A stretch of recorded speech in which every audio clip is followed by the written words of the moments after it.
Hello friends, this is Aryan. और ये जो हमारा बायोलॉजी का पार्ट 6 है, ये जो वन लाइनर क्वेश्चन है उसका ये छठा वीडियो है। और इसका जो है एक बेसिक पार्ट यानी एक डेमो पार्ट पड़ा है। कुल मिला के जो है इसके जो है अभी साइंस के 7 पार्ट हो गए हैं। और लगभग यहाँ तक जो है 290 क्वेश्चन जो है कंप्लीट हो गए, यानी कुल मिला के 290 क्वेश्चन जो बायोलॉजी के, कुछ क्वेश्चन बॉटनी के हैं और जो है कुछ क्वेश्चन जूलॉजी के हैं। लगभग जो है 4 वीडियो में जो है ये पूरा बायोलॉजी, मतलब कि बायोलॉजी के दोनों पार्ट जैसे कि जूलॉजी और बॉटनी दोनों कंप्लीट हो जाएंगे। शुरू करते हैं। क्वेश्चन बहुत इंपॉर्टेंट है, अच्छे से जो है अगर अच्छे से इनको देखेंगे, अच्छे से जो है पढ़ेंगे, अच्छे से नोट्स बना बना करके, तो जो है आगे जो आने वाली जो परीक्षा है उन सब में जो है बहुत महत्वपूर्ण ये जो है प्रश्न होंगे। पहला क्वेश्चन है, क्वेश्चन नंबर 246 से शुरू करते हैं, क्योंकि 245 से जो है इससे पिछले वाले वीडियो में जो है हल किए थे, तो यहाँ से शुरू होगा 246 से। यहाँ इसका जो पहला क्वेश्चन है, पहला क्वेश्चन शुरू करते हैं। बुढ़ापे में झुर्रियाँ पड़ने का कारण, जो बुढ़ापे पर जो है मनुष्य के जो है झुर्रियाँ पड़ने लगती हैं, तो उसका कारण क्या होता है? ये जो वसा की कमी हो जाती है, वसा की कमी के कारण जो है बुढ़ापे में झुर्रियाँ पड़ने लगती हैं। वसा की कमी के कारण बुढ़ापे में झुर्रियाँ पड़ने लगती हैं। यानी कि झुर्रियाँ पड़ने का कारण क्या है? मनुष्य में जब जब जैसे जैसे मनुष्य बूढ़ा होता है तो उसमें झुर्रियाँ पड़ती हैं, तो उनकी झुर्रियाँ पड़ने का कारण होता है वसा की कमी। अगला क्वेश्चन है 247। अस्थियों में कैल्शियम फास्फेट कितना होता है? ये जो अस्थियां होती हैं, अस्थियों में जो है कैल्शियम फास्फेट की मात्रा कितनी होती है? तो अस्थियों में कैल्शियम फास्फेट की मात्रा 60% होती है, यानी 60% मात्रा कैल्शियम फास्फेट की होती है अस्थियों में। नेक्स्ट क्वेश्चन है, अस्थियों में कौन सा प्रोटीन पाया जाता है? अस्थियों में कौन सा प्रोटीन पाया जाता है? तो अस्थियों में जो है ओसीन प्रोटीन पाया जाता है। अस्थियों में ओसीन प्रोटीन पाया जाता है। नेक्स्ट क्वेश्चन है, मनुष्य के शरीर में सबसे कमजोर हड्डी, जो मनुष्य के शरीर में जो सबसे कमजोर होती है उसका नाम होता है कैल्विक कैल्विक कैल्विक कैल्विक हड्डी जो होती है, ये जो कॉलर यानी हंसुली वाली जो हड्डी होती है ये सबसे कमजोर होती है। जब बच्चा छोटा होता है तो बार बार यही प्रॉब्लम आती है कि उसकी जो हड्डी, ये जो कैल्विक होती है उतर जाती है, जिससे क्या होता है कि उसको बहुत दर्द होता है। बचपन में बच्चा शुरू में ही, तो जो मनुष्य की जो सबसे कमजोर हड्डी होती है उसको कैल्विक बोलते हैं। इससे कैल्विक हड्डी को ही हंसुली या कॉलर हड्डी भी बोला जाता है। पहला क्वेश्चन है। नेक्स्ट क्वेश्चन है, मनुष्य में मांसपेशियों की कुल संख्या कितनी होती है? मनुष्य में मांसपेशियों की कुल संख्या कितनी होती है? तो मनुष्य में कुल 639 मांसपेशियां होती हैं। अगर हड्डियों की बात करते हैं तो एक जो मनुष्य होता है, एक जो वयस्क मनुष्य होता है, उसमें हड्डियों की संख्या होती है 206।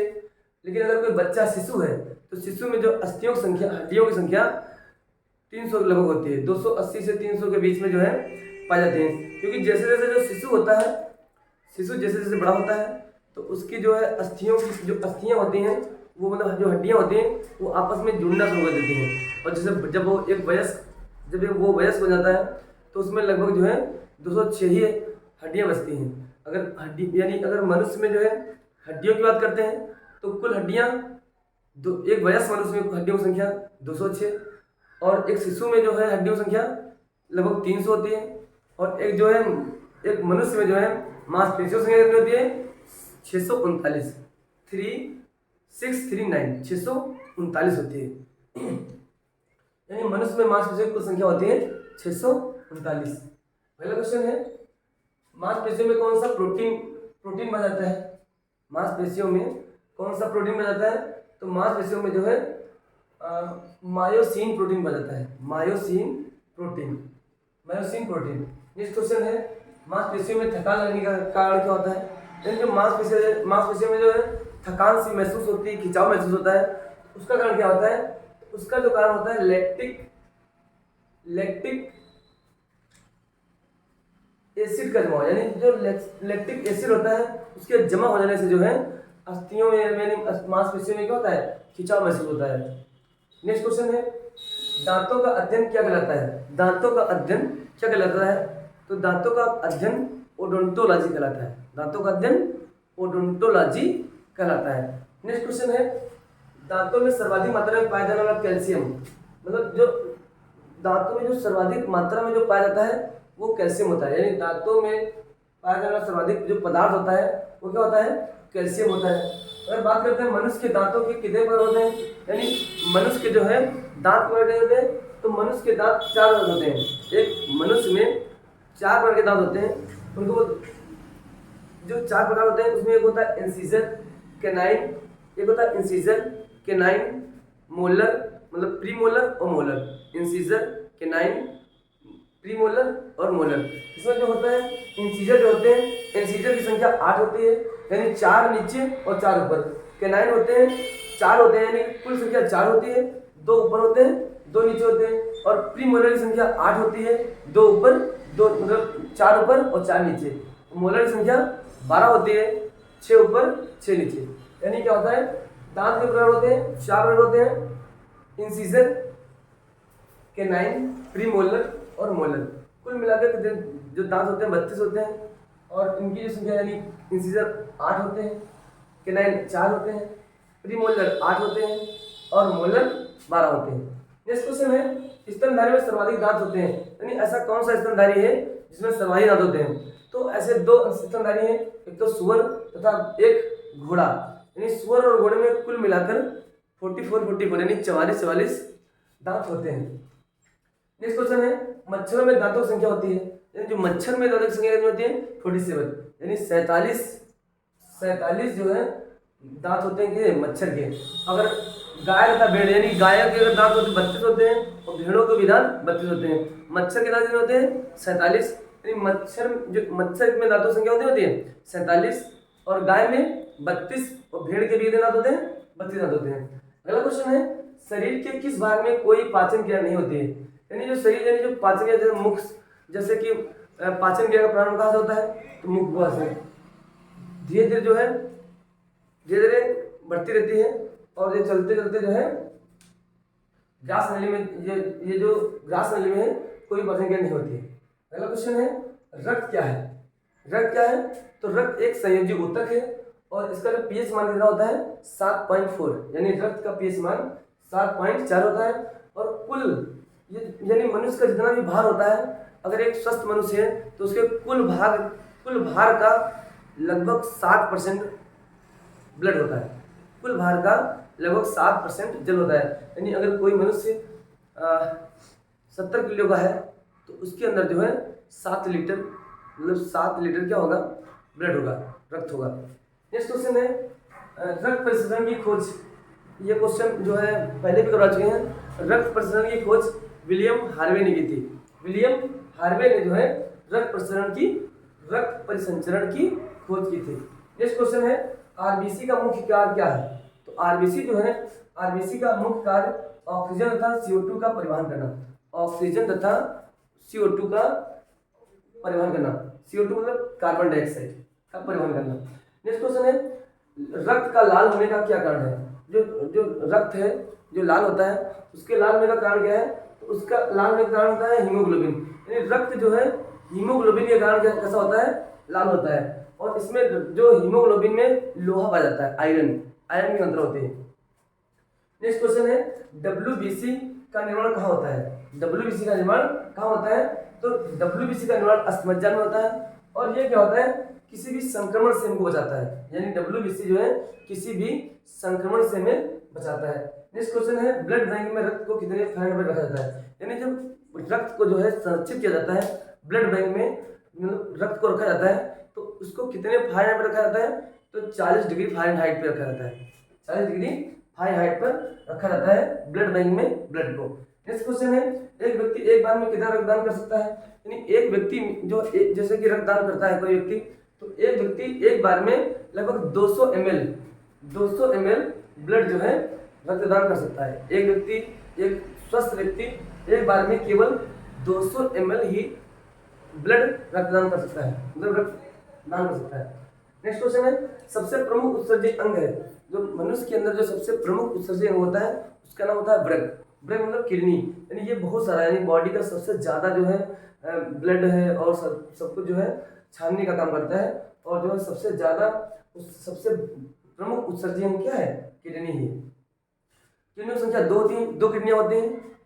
नेक्स्ट क्वेश्चन है, किडनी की नसों को कहते हैं, यानी जो किडनी की जो नसें होती हैं उन नसों को कहते हैं नेफ्रॉन। क्या कहते हैं, नेफ्रॉन। लगभग 1,30,000 नेफ्रॉन, यानी एक किडनी में लगभग 1,30,000 नेफ्रॉन होती हैं। नेफ्रॉन किसे कहते हैं, नेफ्रॉन जो है किडनी की जो नसें होती हैं उन नसों को नेफ्रॉन कहा जाता है, और इसे जो है इसकी इकाई यानी कि किडनी की इकाई भी किसको माना जाता है, नेफ्रॉन को। और एक किडनी में नेफ्रॉन की संख्या होती है 1,30,000। नेक्स्ट क्वेश्चन है, मूत्र का पीला रंग किसके कारण होता है, यानी मूत्र का पीला रंग किसके कारण होता है, तो ये होता है यूरोक्रोम के कारण। मूत्र का पीला रंग किसके कारण होता है, तो यूरोक्रोम के कारण मूत्र का रंग पीला होता है। नेक्स्ट क्वेश्चन है, वृक्क में पाई जाने वाली पथरी को कहते हैं, यानी वृक्क यानी जो किडनी में जो पथरी पाई जाती है उस पथरी को क्या कहा जाता है, उस पथरी को कहते हैं कैल्शियम ऑक्सिलेट। यानी वृक्क में जो है जो पथरी पाई जाती है उस पथरी को कहते हैं कैल्शियम ऑक्सिलेट। नेक्स्ट क्वेश्चन है, मस्तिष्क का भार होता है, यानी मस्तिष्क का भार, तो मस्तिष्क का भार वैसे तो होता है 1400 ग्राम, लेकिन कहीं कहीं बुक्स में जो है 1350 ग्राम भी रखा गया है। तो 1350 ग्राम से 1400 ग्राम के बीच में जो भी ऑप्शन होगा उसी को जो है आराम से लगा देंगे। ठीक है, अगला क्वेश्चन है, तंत्रिका तंत्र की इकाई। तो जो तंत्रिका तंत्र, जो हमारे तंत्रिका तंत्र होते हैं, तंत्रिका तंत्र की इकाई होती है न्यूरॉन। तंत्रिका तंत्र की इकाई होती है न्यूरॉन। अगला क्वेश्चन है, मस्तिष्क का सबसे विकसित भाग, यानी जो हमारा मस्तिष्क है, मस्तिष्क का सबसे विकसित भाग होता है उसको होता है सेरिब्रम। यानी हमारे मस्तिष्क का जो सबसे विकसित भाग होता है उसे कहते हैं सेरिब्रम। नेक्स्ट क्वेश्चन है, मस्तिष्क के सबसे पिछले भाग को क्या कहते हैं। जो मस्तिष्क होता है, मस्तिष्क जो हमारा सबसे पिछला भाग होता है उस भाग को कहते हैं मेडुला ऑब्लोगेटा। यानी मस्तिष्क के सबसे पिछले भाग को मेडुला ऑब्लोगेटा कहते हैं। नेक्स्ट क्वेश्चन है, केल्विन पैमाने पर शरीर का ताप, यानी केल्विन पैमाने पर जो है शरीर का ताप कितना होता है, तो केल्विन पैमाने पर जो शरीर का ताप होता है वो 310 केल्विन होता है, 310 केल्विन। और अगर बात करेंगे फ़ारेनहाइट में तो होता है 96.6, यानी 96.6 फ़ारेनहाइट होता है, 96.6 फ़ारेनहाइट में होता है 96.6 फ़ारेनहाइट। और जो सेल्सियस में होता है तो 37 डिग्री सेल्सियस होता है। यानी एक मनुष्य का जो है, एक स्वस्थ मनुष्य का जो ताप होता है फ़ारेनहाइट में होता है 96.6 फ़ारेनहाइट, और सेल्सियस में होता है 37 डिग्री सेल्सियस, और केल्विन में होता है 310 केल्विन। अगला क्वेश्चन है, प्रत्येक किडनी में लगभग कितने नेफ्रॉन होते हैं, तो प्रत्येक किडनी में लगभग होते हैं 10 लाख नेफ्रॉन होते हैं, 10 लाख नेफ्रॉन होते हैं। अगला क्वेश्चन है, मनुष्य के शरीर में रक्त शुद्धिकरण की प्रक्रिया कहलाती है। जो मनुष्य का जो शरीर है उसमें जो रक्त शुद्धिकरण किया जाता है उस प्रक्रिया को क्या कहते हैं, डायलिसिस। इसको कहा जाता है डायलिसिस। यानी मनुष्य के शरीर में रक्त शुद्धिकरण की प्रक्रिया डायलिसिस कहलाती है। मनुष्य के शरीर में जो रक्त शुद्धिकरण की प्रक्रिया है उसे डायलिसिस कहा जाता है। नेक्स्ट क्वेश्चन है, इंसुलिन में कौन सी धातु पाई जाती है, यानी जो इंसुलिन होता है, इंसुलिन में धातु कौन सी पाई जाती है, तो जेडेन, जस्ता। इंसुलिन में जस्ता धातु पाई जाती है।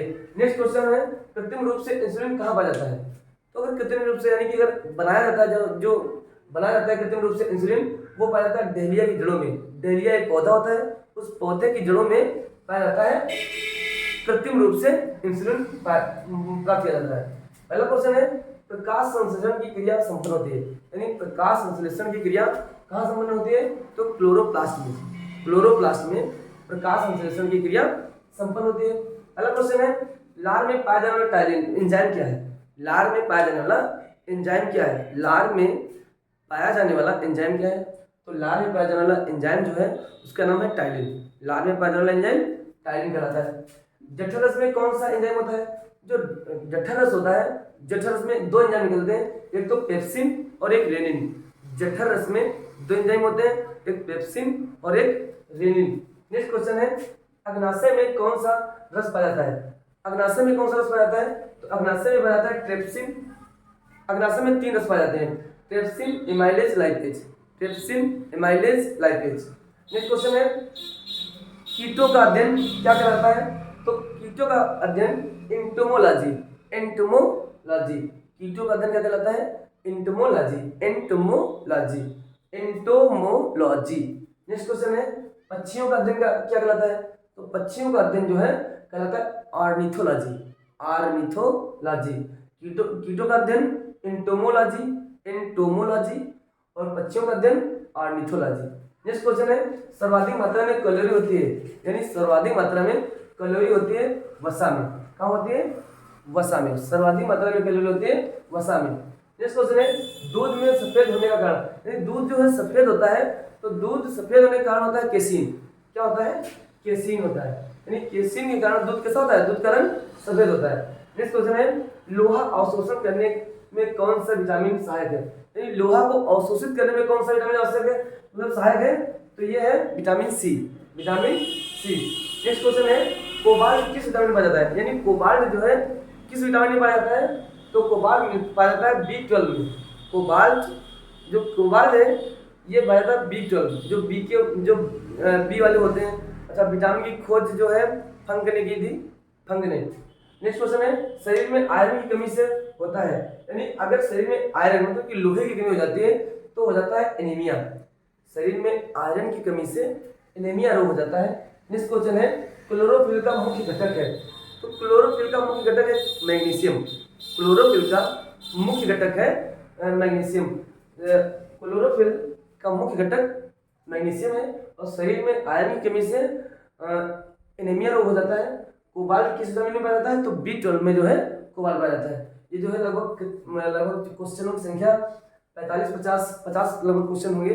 अच्छे से जो उनको नहीं तो अच्छे से सुनते रहें, और सुन करके जो है ये बहुत वेरी इंपॉर्टेंट क्वेश्चन है, 1 लाइन के रूप में लिखें, और अच्छे से जो है किसी भी एग्जाम में यानी किसी भी परीक्षा में जो है ये बहुत सहायक है।